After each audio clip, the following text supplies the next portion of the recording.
En die hutrenners hebben in estafettevorm de tocht van Wageningen naar Ljouwertroen over 180 kilometer. Ze sammelden op de atletiekbaan van Leonidas om de laatste etappe door de stad met fakkels te dwaan. Al doggen ze het net alle keren rinde. Ik heb in de weg pech gehad. De rolstoel was een beetje stuk, maar ze hebben het gelijk gerepareerd. En waarom vind je het belangrijk om mee te doen?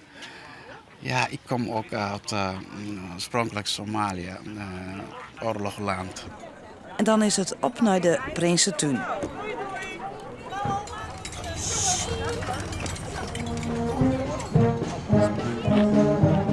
Daar worden ze ontvangen door burgemeester Kronen.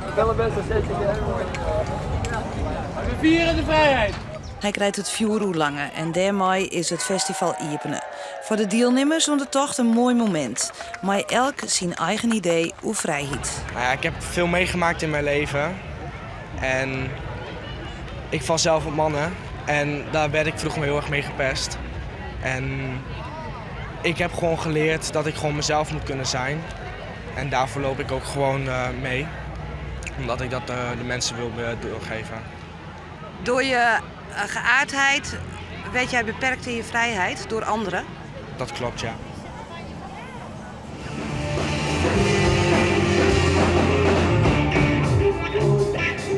Vrijheid is savolle. Muziekmaatje liek als deze jonge jongens op het haatpodium. Of even verderop, nog jongere deelnemers. Zij teken je de vrijheid. En wat betekent dat dan, Vrijheidsdag? Omdat er mensen in de oorlog dood zijn gegaan. En omdat jij lekker vrij bent. En morgen moeten we weer naar school. Dat je vrij bent bijvoorbeeld van oorlog of dat je vrij bent van school. En ja, dat je vrij bent. Ja. En wat is nou belangrijker? Dat je vrij van oorlog bent of vrij van school? Vrij van oorlog. Je versierde litte ken ik. Toch deze jonge vrouw. Vrijheid is voor mij gewoon iedereen in de waarde laten en met respect behandelen. En iedereen laten hoe die is en elkaar accepteren.